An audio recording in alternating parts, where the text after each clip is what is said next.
Hi there guys, it's Anthony George here from Cutting Edge Guitar. I'm sending you this video as a little follow-up from the downloadable tutorial lesson that I gave out via my Facebook page a little while ago. The tutorial was all about learning the notes on the guitar neck and a good strategy that you can use in order to get that down, so that anywhere you go on the guitar neck you'll know what note it is that you're playing. And when you're searching for a particular note, for whatever reason it is that you're looking for that note, you'll be able to find it instantly without hesitation. What I wanted to do with this follow-up video was just talk to you a bit about why that's so important to be able to get that down. Because in today's world of guitar tuition, it's something that gets overlooked quite a lot, because YouTube tutorials and guitar tabs mean that if you want to learn how to play something, you can log on to something very quickly, get what it is that you need and just learn to play a piece. But later on that hurts when you want to improvise, when you want to learn more chords, when you want to experiment with writing your own music, etc., because you won't have a facility for being able to find things around the guitar neck. So three key areas why learning the notes on the guitar neck is so important is in how we learn our fretboard knowledge concepts: scales, chords, pentatonics, triads, intervals, all that sort of thing. It's vital to know the notes on the guitar neck before you can get that stuff together. When you've got those things together, the second area of why this is so important is how you change keys, how you move from one key to another. That's all about knowing where these different keys, these different notes live on the fretboard. And finally, this sort of thing over here.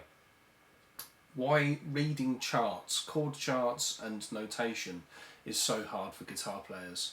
Because when they're looking at a notational chart there, it's very hard for them to think, oh, I can see what the right note is on the chart, I don't know where to find that on my guitar neck. So that's something that holds us back quite a lot there. So let me go in depth just a little bit more of those three areas so you can see what I mean. Let's start with the scale and chord thing.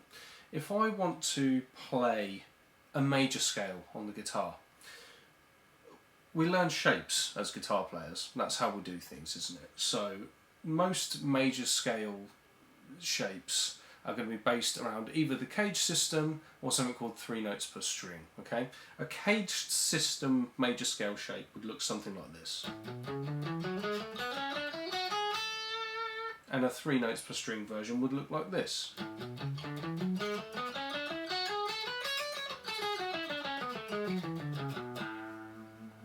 Okay, now that's the shapes, but without knowing what notes I'm actually playing on the fretboard, I don't know what key I'm playing in. Okay, so if the shapes that I just played there, I played both times in A major. That's because with my caged system in this position, those 3 notes there are all A's.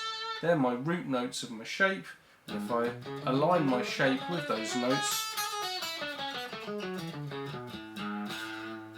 then that's it. I've got the shape. I've got the notes, the root notes, so I know what key I'm playing in. And theoretically as well, if you need to know the rest of the whole scale, which you do, then you know that you've got A, B, C sharp, D, E, F sharp, G sharp, back to A again. You can either just know that theoretically, or you can know it from working the notes out on the fretboard.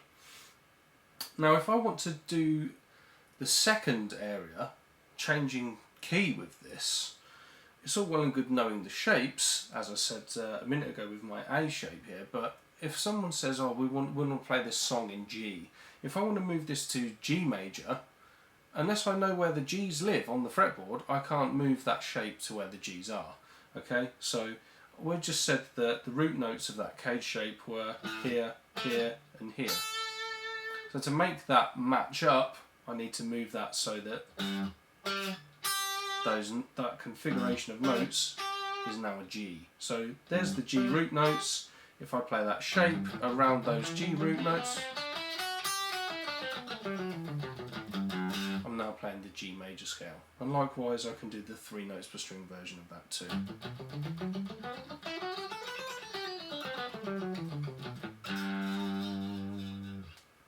So the final thing is all about this, reading a chart. So two different things going on this chart here. This is a little jazz standard that I printed out earlier on. So on the chart I've got standard music notation and chord symbols. So the very first note on the chart is a C. So as I'm looking at that, that's great that I can tell that it's a C, but if I don't know that the C lives here on the guitar, quite simply I can't play it. So it's really important to understand it from that perspective. But also the chords. If I want to be able to play C major 7 or E7 or A7 that comes next, what I need to be able to do is find where a C is, so there, and then insert the major 7 chord shape. Now I could do that anywhere I want on the guitar neck, so if I find a C over here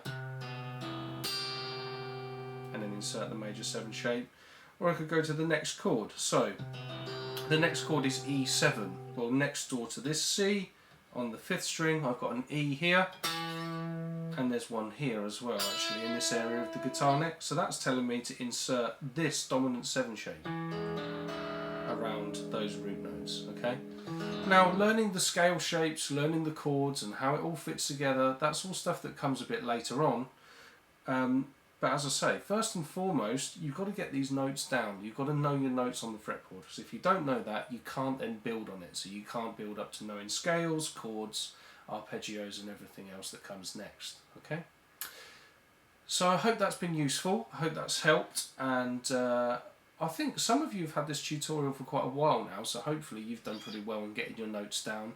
A few other people have only had it for a really short while, so we'll see how you're getting on.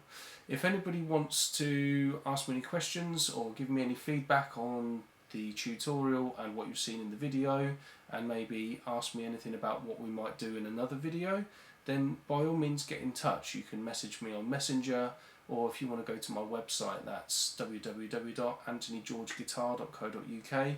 You can message me through there as well. Thanks for watching, guys. I'll speak to you soon.